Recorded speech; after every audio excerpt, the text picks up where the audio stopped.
Welcome back to the British Accent Podcast. I'm Nick, and today Emily and I are diving into one of those parts of English that everyone encounters but few people actually feel confident about: small talk.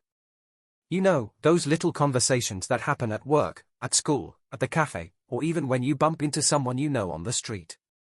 Yes, and here's the thing, small talk might sound unimportant, but in reality, it's one of the most important ways we connect with others.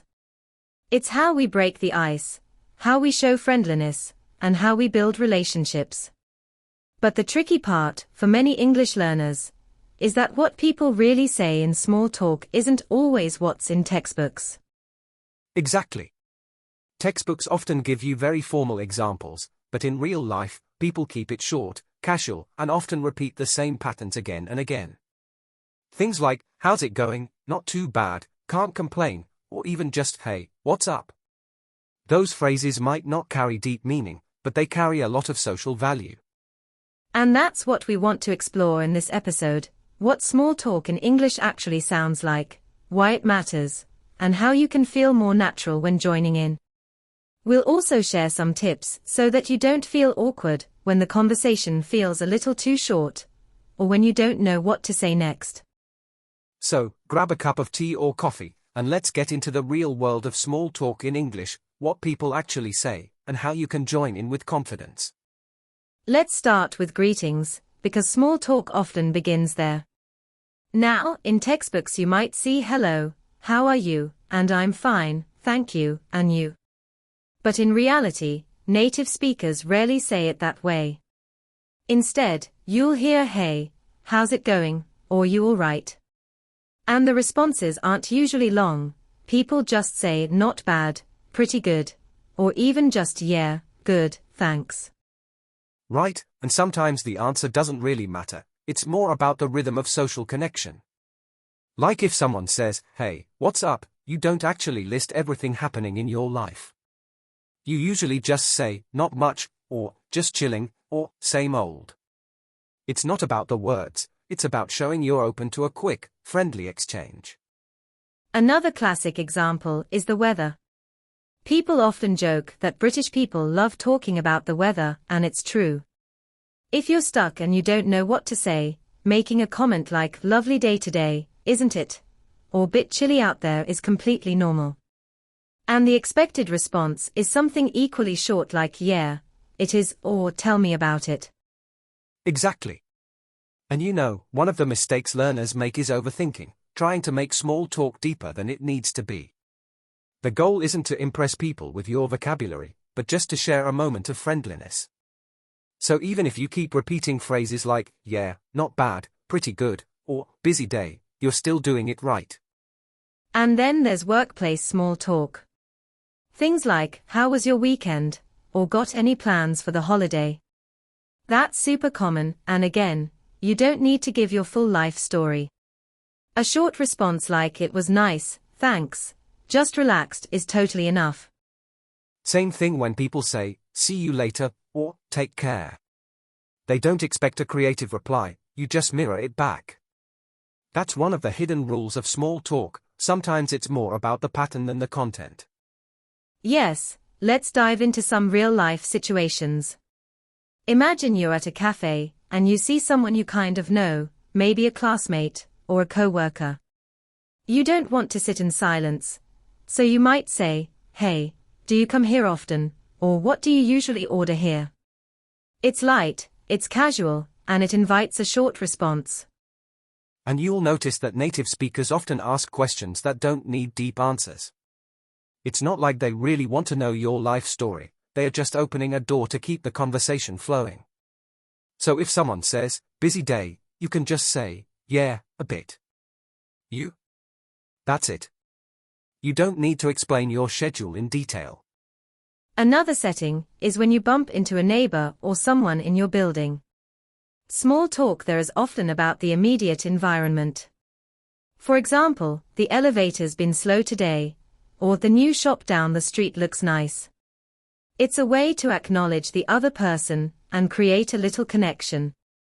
Right, and when you meet someone new at a party or event, small talk is your best friend. You can say things like, "So, how do you know the host, or have you been to this place before? Those are really common openers that feel natural. They are safe, not too personal, but they invite the other person to talk. And here's something learners often forget. In small talk, you don't have to be original every time. Native speakers recycle the same phrases again and again. Things like, can't complain, same as usual, tell me about it, or fingers crossed. Using these phrases makes you sound more natural, even if you've said them 100 times before. And sometimes, the small talk isn't even about words, it's about tone. If you smile and say, morning, in a friendly way, that's already small talk. It shows warmth without needing a long exchange. Yes, let's take the workplace as an example. Small talk in the office is everywhere, especially around the coffee machine or before a meeting starts. You might hear, how was your weekend? Or did you watch the game last night? These questions are not really about gathering information, but about building rapport with colleagues. Exactly. And notice how the answers are usually short. If someone asks, how was your weekend, you might just say, pretty good, thanks. I went hiking. How about you? That's enough. It's not about the details, it's about keeping the flow of conversation. In shops, small talk often happens when you're paying for something.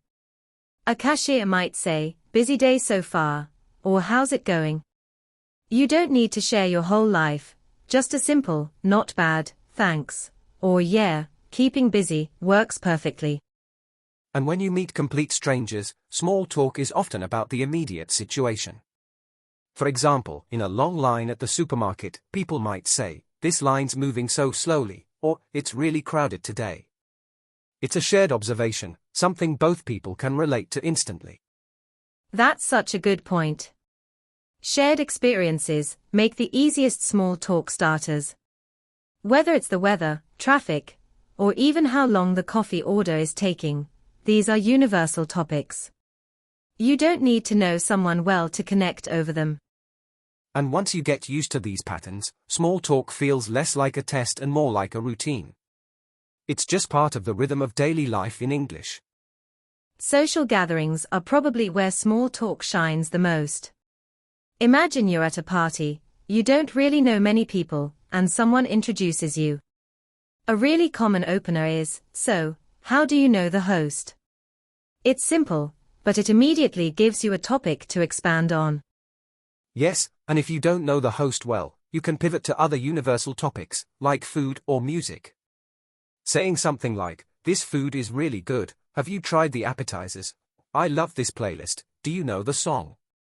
These are like comments that can spark a longer exchange. And you'll notice that small talk in social settings often includes compliments. For example, I like your jacket, or that's a cool accent, where are you from? Compliments open the door to a friendly back and forth. Exactly. And remember, you don't have to force deep conversation right away. Small talk is the stepping stone. It's how people test the waters before moving into topics like hobbies, interests, or personal stories. And sometimes, small talk doesn't go anywhere, and that's okay. You might just exchange a few sentences, and then move on. The point is that it keeps the social atmosphere smooth and friendly. Right. It's more about the interaction than the information. And that's the thing, whether you're at work, at a party, or just standing in line at a cafe, small talk is everywhere. It may seem trivial, but it's actually a really powerful tool for connection, especially if English isn't your first language. Yeah, and once you realize that people don't expect small talk to be deep or perfect, the pressure drops. You're just being friendly, sharing a moment and leaving space for something more if it naturally happens. So next time someone asks, how's your day, or comments on the weather, don't overthink it, just go with it. Those little exchanges are part of how relationships start and grow. Exactly. Small talk isn't small, it's the doorway to real connection. Thanks for joining us today, and we'll see you next time on the podcast.